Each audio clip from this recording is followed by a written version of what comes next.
ഈ പാലിയത്തക്കാവ് വിഷയവുമായി ബന്ധപ്പെട്ട് അവിടെയുള്ള ഒരു പട്ടികജാതി ഉന്നതിയെ കുടിയൊഴിപ്പിക്കൽ, അതായത് പോലീസ് വന്ന് ഇന്നലെ UDF സർക്കാർ ഭരണത്തിലേറെ 3-ാം നാൾ കുടിയൊഴിപ്പിക്കാൻ എത്തിയിരിക്കുകയാണ്. ഇത് പിണറായി വിജയന്റെ കാലത്തും ഇതേ കോടതി വിധി നിലവിലുണ്ടായിരുന്നു. ആ കോടതി വിധി നിലവിലുള്ളപ്പോഴും പോലീസിനോട് സമീപനം പാലിക്കാനും പോലീസിനോട് അത് ജനങ്ങൾക്ക് ഉപദ്രവം ഉണ്ടാക്കുന്ന രീതിയിലാണ് വിധി നടപ്പാക്കുന്നതെന്നും അവിടുത്തെ പ്രദേശവാസികൾ പ്രക്ഷോഭത്തിലാണെങ്കിൽ തീർച്ചയായിട്ടും ആ പ്രക്ഷോഭത്തെ കണക്കിലെടുത്തുകൊണ്ട് ആ രീതിയിൽ മാത്രം അതിനെ കണ്ടാൽ മതിയെന്നും ഒരു കാരണവശാലും ബലപ്രയോഗത്തിലൂടെ കോടതി വിധി നടപ്പാക്കരുതെന്നും കമ്മീഷൻ ഉൾപ്പെടെ കോടതിയിൽ നിന്നും നിശ്ചയിച്ചിരിക്കുന്ന കമ്മീഷൻ ഉൾപ്പെടെ എത്തിയപ്പോൾ ആ കമ്മീഷനോട് പറഞ്ഞു ജനങ്ങളുടെ എതിർപ്പാണെങ്കിൽ തീർച്ചയായിട്ടും ആ കോടതി വിധി നടപ്പാക്കാൻ സാധിക്കില്ല. പോലീസിനോട് പറഞ്ഞു സമീപനം പാലിക്കണമെന്ന്. ഒരു കാരണവശാലും ജനങ്ങളുടെ പ്രക്ഷോഭത്തെ അടിച്ചമർത്തുവാനായിട്ടോ അല്ലെങ്കിൽ ജനങ്ങളുടെ ന്യായമായിട്ടുള്ള അവകാശങ്ങളെ ഇല്ലാതാക്കുവാനോ ശ്രമിക്കരുതെന്ന് പറഞ്ഞു. ഇന്നലെ കണ്ട കാഴ്ച എന്താണ്?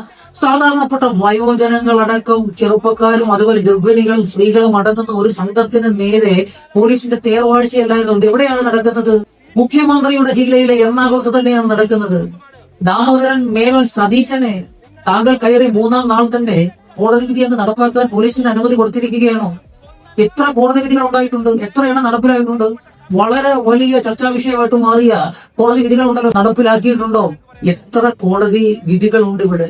എത്ര കോടതി വിധികൾ നടപ്പിലാക്കിയിട്ടുണ്ട് ഇവിടുത്തെ സർക്കാർ ജനഹിതമനുസരിച്ചാണ് കോടതി വിധികൾ നടപ്പാക്കേണ്ടത്. നിങ്ങൾ UDF നിങ്ങൾ ഭരണത്തിലേറി 3-ാം നാൾ തന്നെ ആ പാവപ്പെട്ട ആളുകളുടെ ഇടയ്ക്കേട്ട് പോലീസിനെ അഴിച്ചു വിട്ടുകൊണ്ട് പോലീസിന്റെ പരാക്രമമാണ് അവിടെ നടന്നത്. പോലീസിന്റെ തേർവാഴ്ചയാണ് നടന്നത്.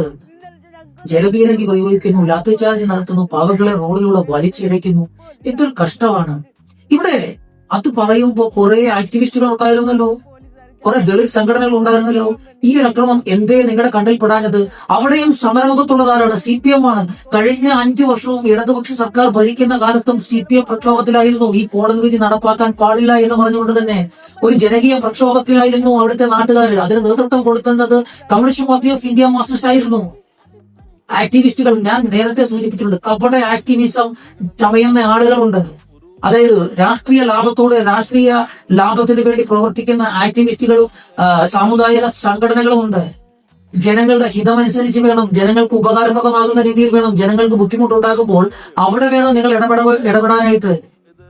അതല്ലാതെ ഏതെങ്കിലും ഒരു രാഷ്ട്രീയ ലക്ഷ്യത്തെ മുൻനിർത്തിക്കൊണ്ട് ഏതെങ്കിലും ഒരു രാഷ്ട്രീയ പാർട്ടിക്കാർക്ക് ഒത്താശ പാടരുത്. ഇത് UDF സർക്കാർ ആയതുകൊണ്ടാണോ ഇത്തരം ഒരു പട്ടികജാതി ഉന്നതിയിലേക്ക് ചെന്ന് അവിടെ ഒരു അക്രമം നടത്തുകയും അടിച്ചമർത്തലും നടത്തിയപ്പോൾ ഒരു ദളിത് സംഘടനയുടെ നേതാവിന്റെയും സ്റ്റേറ്റ്മെന്റ് കണ്ടില്ലല്ലോ? വികാരഭരിതരായിട്ട് നിൽക്കുന്ന ആരെയും കണ്ടില്ലല്ലോ? ഫേസ്ബുക്കിൽ പോസ്റ്റുകൾ കണ്ടില്ലല്ലോ? അപ്പൊ അതാണ് ഞാൻ പറഞ്ഞത്, ഇവിടെയൊക്കെ വേർകൃത്യമുണ്ട്.